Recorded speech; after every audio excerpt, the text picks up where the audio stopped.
James Anderson here. The judge, Connor Judge, is here. Connor, great to see you, buddy. We're here for exciting men's volleyball action. Snowed out on Wednesday. What a bummer. Hey, that's why we have makeup days. So we're here on a Saturday.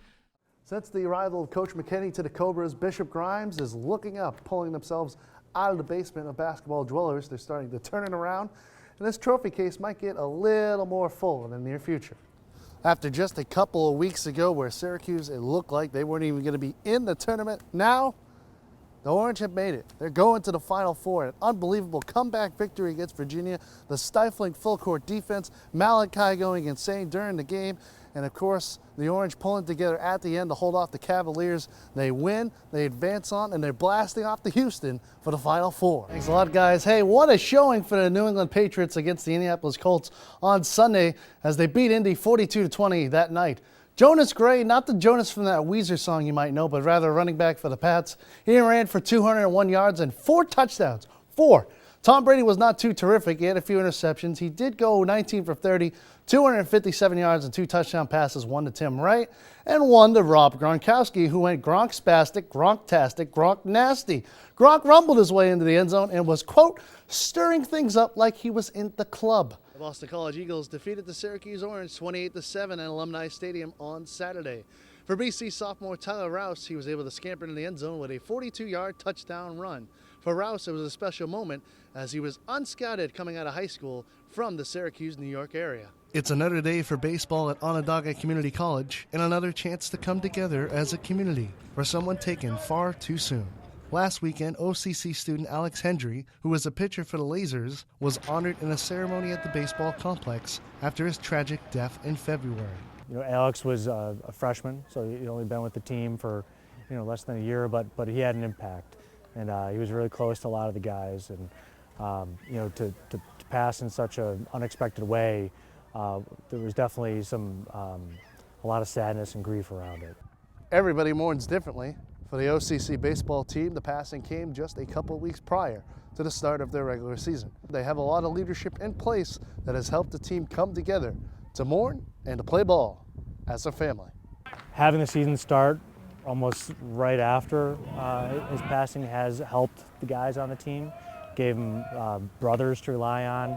Those brothers, families, and friends gathered last weekend to honor Alex in a special ceremony.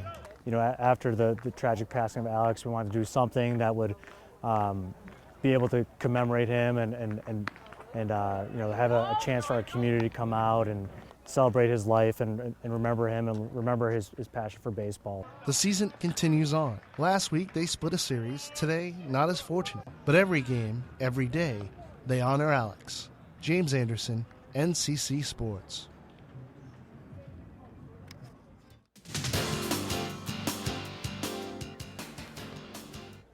Hello and welcome to NCC Sports. I'm James Anderson. It's down to the Final Four in the high school state lacrosse tournaments, and 2 local teams were in action yesterday trying to punch their ticket to their class championship games. First, Janesville DeWitt took on Webster Thomas in a Class B semifinal matchup, and Casanova tangled with Penn Yan in the Class C semi. To the tape. JD, the number 1 team in the state, trying to get past Webster Thomas. Just before halftime, Griffin Cook charging hard, uncorks for the notch. 1 of 3 on the day. They're up 6-5 at the half. The Red Rams, cranking up in the third. In part thanks to this guy, Grayson Burns, uppercut strike, 8-5 lead for JD. They took off that quarter, 5-1 run in the third. They were not done. Cook once more, the cherry on top. Janesville DeWitt, strong second half. They advanced 13-9 over Webster Thomas. Grayson Burns after the game. We focused and we knew we had to come out firing, and that's what we did to start the second half, and I think that's what kind of made the difference. We broke away a little bit and held on for dear life at the end.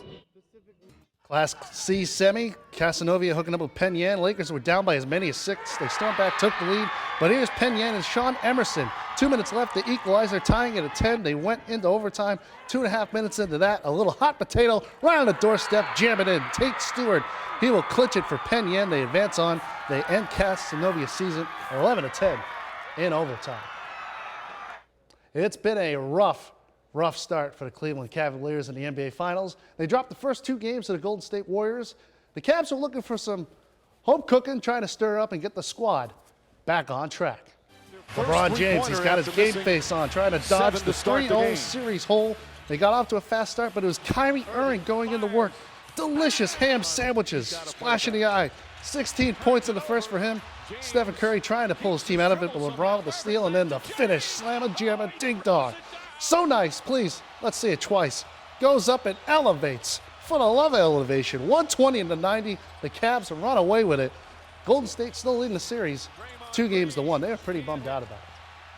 After a 10th inning walk-off on Tuesday, the Syracuse Chiefs, they took on the Louisville Bats. Game number 3 of the 4-game series last night at NBT Bank Stadium. It was cold. Cold and blustery night in central New York, and Syracuse, they couldn't keep that momentum rolling, and Warren dropped it to the Louisville Bats 5-3. However, the Mats, they were putting in that work. Matt Skoll and Matt Den Decker both socked home runs in their losing effort. At second, Now over to Major Cabrera League at first, Baseball. 1 out. Mets taking on the Pirates in Pittsburgh. Wilmer Flores shoots this into center field. It's a big one to the 10th with the bases loaded. He scores that run. They would need it going up 6-5 on the Buccos. Bottom half. David Freese, he's the last stand for the Pirates. 1-2 pitch, and he's going to wait politely for the next bus. Jerry's Familia slams that door shut backwards. K ends the game 6-5. The Mets take it in extra innings. And to finish up, would you please take a look at this monstrosity here? I'm going to get a shot for you.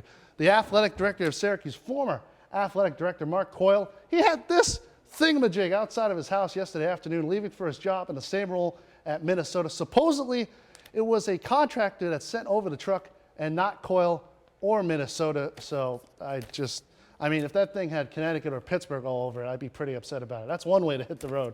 Right, guys, back over to the desk. Thank you, James. Coming up next. It's a normal part of life in minor league baseball. Players get called up from league to league and all have the same goal: make it to the big leagues. But this is no ordinary call up to the Syracuse Chiefs. In fact, you may have heard of his brother, Washington National superstar Bryce Harper. After appearing in just 4 games for the Chiefs last year, Brian Harper is back to Syracuse. Called up from AA affiliate Harrisburg, Brian wears number 33 and is a relief pitcher, and he's been a big help this season with a 1.5 ERA and has not given up a run in 16 of his 20 appearances. I'm just trying to do my job. Compete every day and pound the zone, throw up zeros, and get the job done. Though Harper was in Syracuse in 2015, his stay was short, only appearing in 4 games. He may not be as well known as his brother and may not play right field like his younger brother Bryce, but Brian is focused on his new team.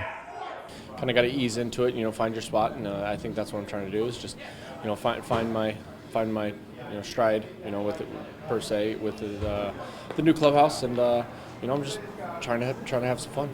It's been a long journey already for Brian, and if he can maintain the success that has brought him to this point, a call up to Washington will be a matter of when, not if. Baseball's all the same, you gotta throw strikes, you gotta get people out, you gotta do your job, and that's what I get paid for. I get paid to throw up zeros, and it's a tough game when you try and overcomplicate things. So if you try and keep it simple, I think you'll have a really good time and a lot of success.